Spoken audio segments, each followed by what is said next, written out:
Good morning बच्चों, एक बार फिर से आपका स्वागत है। अब हम बात करते हैं आज अधिवरक ग्रंथि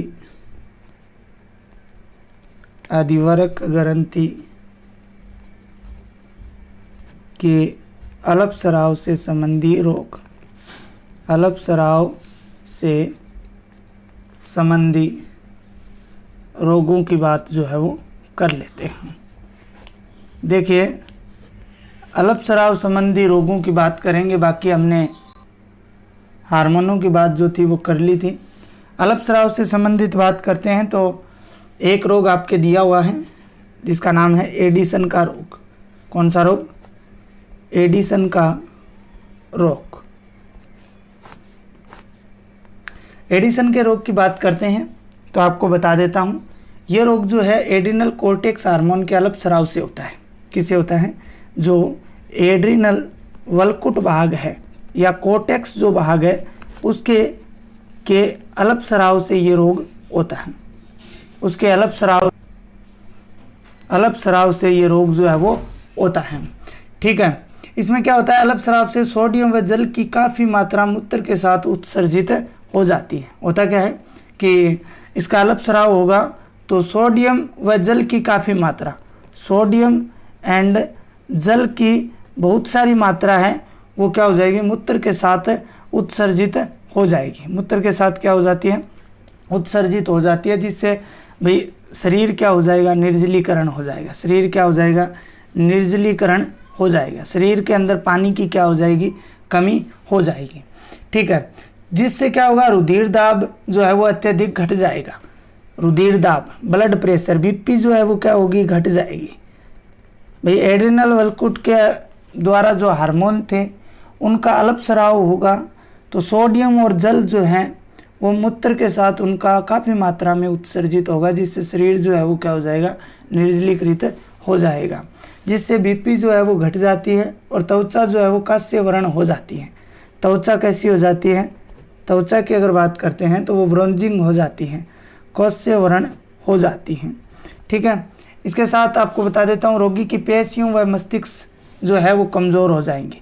पेशियाँ और ब्रेन जो है वो क्या हो जाएंगे? कमज़ोर हो जाएंगे। ये लक्षण बता रहा हूँ आपको कौन कौन से, कि त्वचा कांस्य वर्ण हो जाती है, पेशियाँ और मस्तिष्क कमज़ोर हो जाते हैं, शरीर का तापमान कम हो जाता है। शरीर का तापमान क्या हो जाता है? कम हो जाता है। इसके साथ ही व्यक्ति में भूख में कमी आती है, मितली व घबराहट होने लगती है, मतलब चक्कर आने लगते हैं, घबराहट सी होने लगती है। अंत में रोगी की मौत भी हो सकती है। एडिसन के रोग में अंत में क्या हो सकती है? व्यक्ति की, जो रोगी व्यक्ति है उसकी मौत भी हो सकती है। अतः जो अधिवरक ग्रंथि के हार्मोन है उनको जीवन रक्षक हार्मोन भी कहा जाता है, क्योंकि वो किसका कार्य करते हैं? जीवन रक्षक का कार्य भी करते हैं। किसका काम करते हैं? जीवन रक्षक का। क्योंकि अगर इनकी कमी होगी तो क्या है? रोगी व्यक्ति की मौत भी हो सकती है।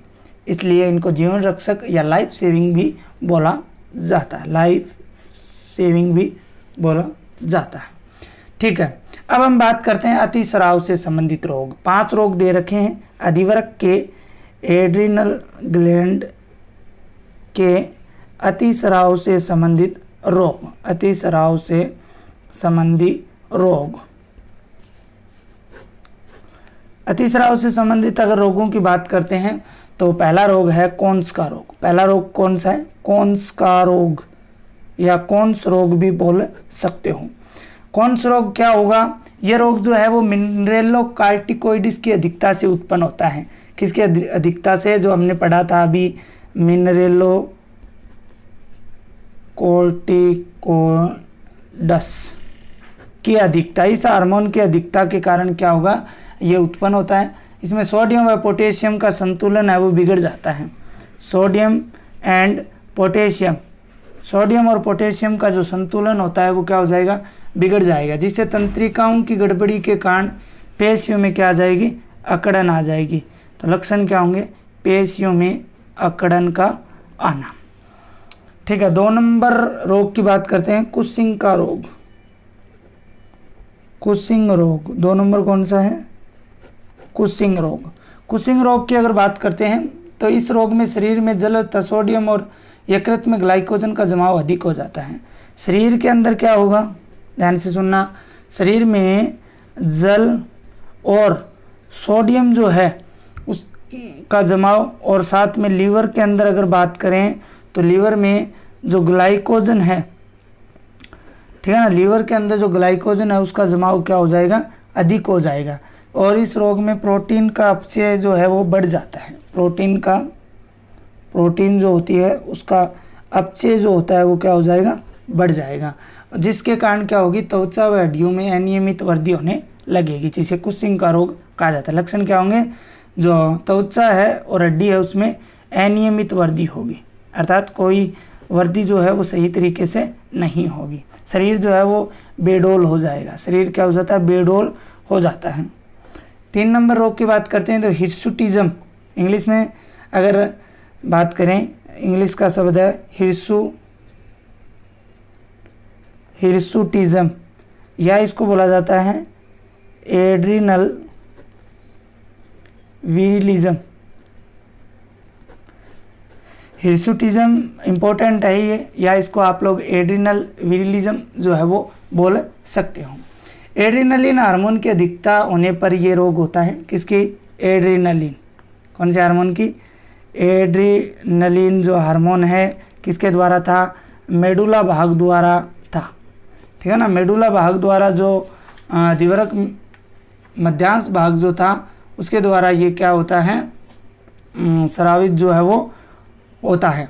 इसके अधिक स्राव के कारण ये रोग होता है, जिससे स्त्रियों में पुरुषों के लक्षण प्रकट हो जाते हैं। स्त्रियों के अंदर फीमेल्स जो होती हैं, फीमेल्स के अंदर मेल्स के लक्षण आ जाते हैं। किसके, मेल्स के लक्षण जो है वो आ जाते हैं। जैसे चेहरे पे दाढ़ी मूंछ का आना, चेहरे पे किसका आना, चेहरे पर दाढ़ी मूंछ का आना, ठीक है। आवाज़ का मोटी होना, जबकि महिलाओं की आवाज़ क्या होती है, पतली होती है।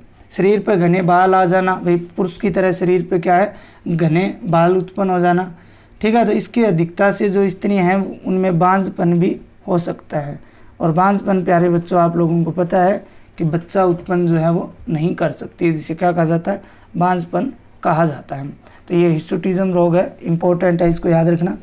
4 नंबर बात करते हैं गायनिकोमेस्टिया। यह भी बहुत शानदार रोग है और कई बार परीक्षाओं में पूछा गया है, गायनिकोमेस्टिया, और आपको समझ में भी आएगा तुरंत। गायनिकोमेस्टिया की अगर हम लोग बात करते हैं तो ये एड्रिनल हार्मोन्स के अतिस्राव के कारण होता है। एड्रिनल हार्मोन के अतिस्राव के कारण ही ये रोग होता है, क्योंकि हम अतिस्राव से संबंधित रोग पढ़ रहे हैं। कौन सा रोग भी अतिस्राव से, किसके, मिनरेलोकार्टिकोइडस के, कुशिंग रोग भी, ठीक है, हिर्सुटिज्म भी और गायनिकोमेस्टिया भी एड्रिनल हार्मोन की जो है अधिकता से होता है। इसमें क्या होता है, स्त्रियों में नर जनांग बनने लगते हैं। स्त्रियों के अंदर, किसके अंदर, एक बार आपको सुनकर अजीब लगेगा, फीमेल्स के अंदर क्या बनने लगते हैं, जो मेल के सेक्स ऑर्गन्स होते हैं, अर्थात लिंग्स वगैरह होते हैं, या जो नर जनांग होते हैं वो बनने लगते हैं। इसे मादा आभासी उभयलिंगिता कहते हैं। जिसे क्या कहा जाता है, मादा आभासी उभयलिंगिता। इस शब्द को आप ध्यान से पढ़िए एक बार, मादा आभासी उभयलिंगिता, अर्थात मादा किस प्रकार से नजर आती है, उभयलिंगिता, अर्थात दोनों जो हैं जनन अंग उसके अंदर दिखाई देते हैं, नर और मादा के।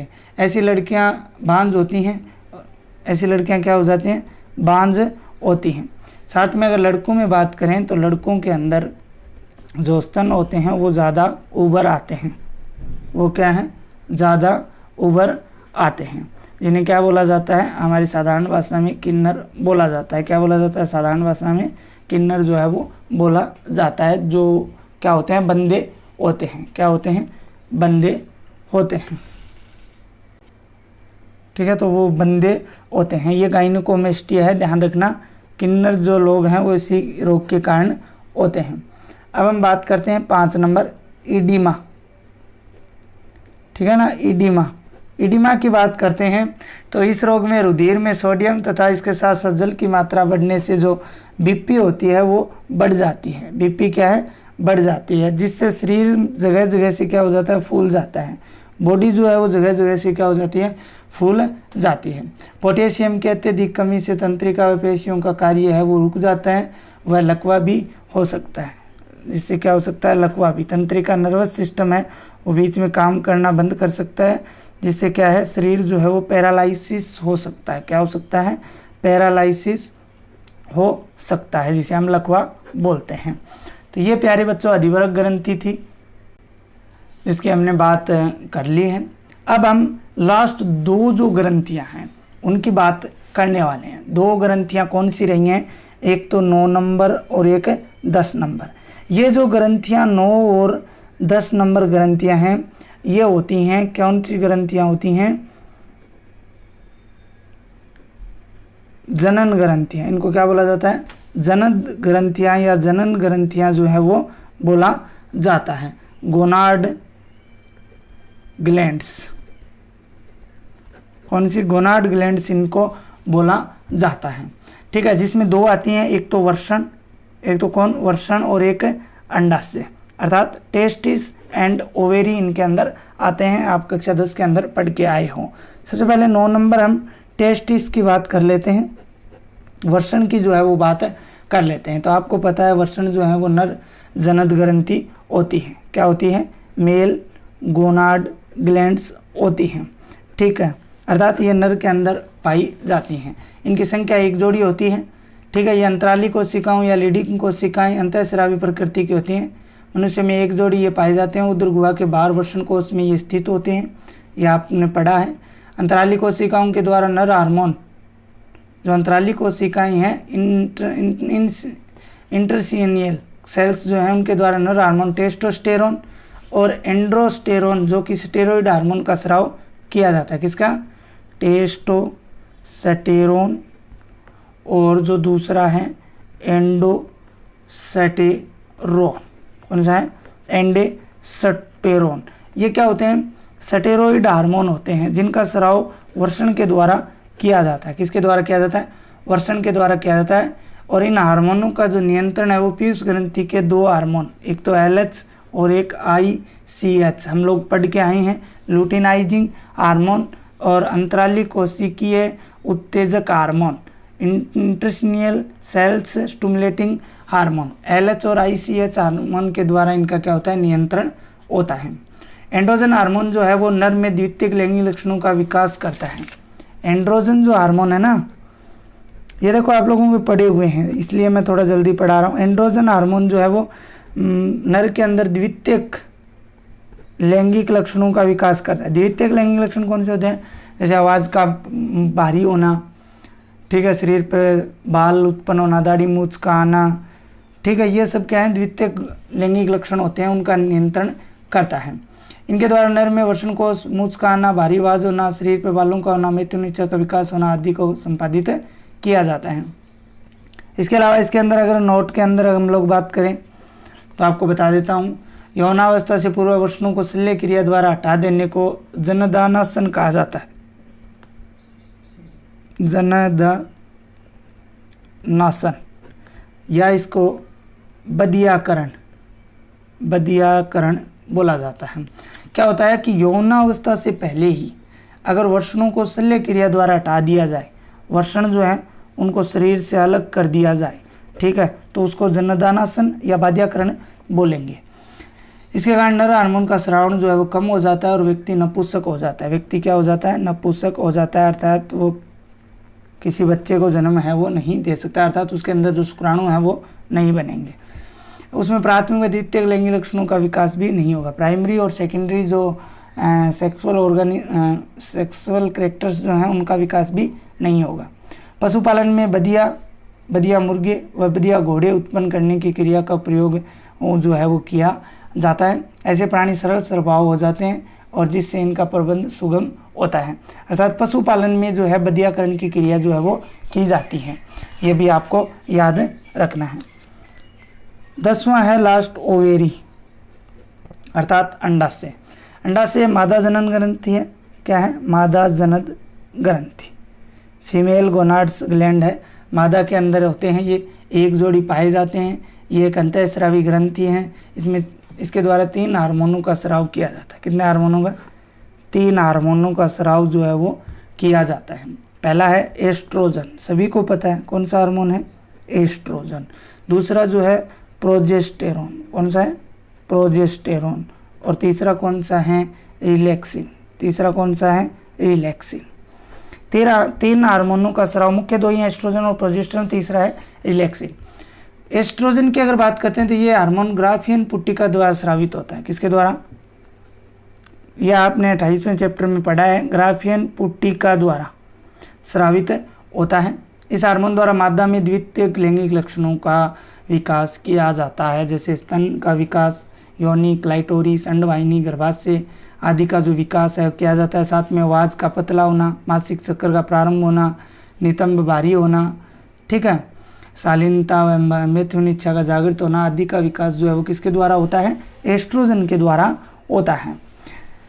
दूसरा जो है प्रोजेस्टेरोन हार्मोन, यह हार्मोन है, यह अंडाशय में अंडोत्सर्ग के पश्चात पीले रंग की ग्रंथि होती है, कार्पस लूटियम, पढ़ा है ये भी आपने, कौन सी, कार्पस लूटियम, और हम इसको 34वें चैप्टर में पढ़ेंगे। उसके द्वारा ये स्रावित होता है। इसके द्वारा स्त्रियों में स्तनों का विकास किया जाता है, स्तन है उनका विकास जो है वो किया जाता है। साथ ही दुग्ध ग्रंथियों की वृद्धि होती है। गर्भाधारण के लिए आवश्यक संरचनात्मक व कार्य की परिवर्तन किए जाते हैं। गर्भाशय की भित्ति में रुधिर परिवहन का बढ़ावा जो है वो इसी के कारण होता है, तथा ग्लाइकोजन व वसा का संचय भी प्रोजेस्टेरोन हार्मोन द्वारा होता है। तो मुख्य स्तनों का विकास और दुग्ध ग्रंथियों का विकास जो है वो किया जाता है। इसके बाद में रिलैक्सिन हार्मोन है। इस हार्मोन का जो स्राव है वो कार्पस लूटियम के द्वारा ही किया जाता है। अभी जो बात की हमने, इसके द्वारा ही इसका जो है वो किया जाता है। किसके द्वारा, कार्पस लूटियम के द्वारा ही इसका जो है वो स्राव किया जाता है, जो एक पीले रंग की ग्रंथि होती है। पित्तपिंड भी इसको आप लोग बोल सकते हो। इसका कार्य जो है वो प्रसव क्रिया, बच्चे को जन्म देने की क्रिया को क्या कहा जाता है, प्रसव क्रिया, ठीक है, के समय जो प्यूबिस सिम्पोसिस जोड़ में शीतलता लाना है, जो योनि का भाग होता है प्यूबिस सिम्पोसिस, उसके जोड़ में शीतलता लाता है, तो हार्मोन शिशु जन्म में सहायक होता है। रिलैक्सिन हार्मोन क्या है, शिशु जन्म में सहायक होता है। कई बार ये कुछ महिलाओं में यह हार्मोन उत्पन्न नहीं हो पाता है, तब बाहर से इंजेक्शन द्वारा इस हार्मोन को मादा के शरीर में पहुंचाया जाता है। एस्ट्रोजन हार्मोन के अल्प स्राव के कारण मादा में द्वितीयक लैंगिक लक्षणों का विकास में कमी, मासिक चक्र में अनियमितता आएगी, ठीक है ना। कमी की बात करते हैं तो अगर एस्ट्रोजन जो नहीं होगा तो मासिक धर्म में कमी आएगी। 34वां चैप्टर आपके पूरा मासिक धर्म ही है। एस्ट्रोजन हार्मोन के अतिस्रावण से, दूसरा जो एस्ट्रोजन हार्मोन की कमी से बता दिया आपको। एस्ट्रोजन हार्मोन की अधिकता की अगर बात करें तो मासिक चक्र जो है वो अनियमित रूप से उत्पन्न होगा। साथ में अत्यधिक मात्रा में लंबे समय तक स्राव जो है वो होगा, जिससे कैंसर का खतरा जो है वो बना रहता है। महिलाओं के अंदर किसका खतरा बना रहता है, कैंसर का खतरा जो है वो बना रहता है। तो प्यारे बच्चों, इस प्रकार से हमारा ये चैप्टर नंबर 29 जो था रासायनिक संबंध वाला, अंतःस्रावी ग्रंथियों या मानव में रासायनिक संबंध, जो हमारा चैप्टर था मानव में रासायनिक संबंध, केमिकल कोऑर्डिनेशन इन ह्यूमन, काफ़ी दिन हो गए चले हुए, तो आज ये पूरा होता है। इसके बाद में अगला जो चैप्टर हमारा रहेगा 30वां चैप्टर, उसके बाद में आपकी ये यूनिट जो है पूरी हो जाएगी। Movements and locomotion in man, मानव में गति एवं चलन की हम लोग बात जो है वो करेंगे।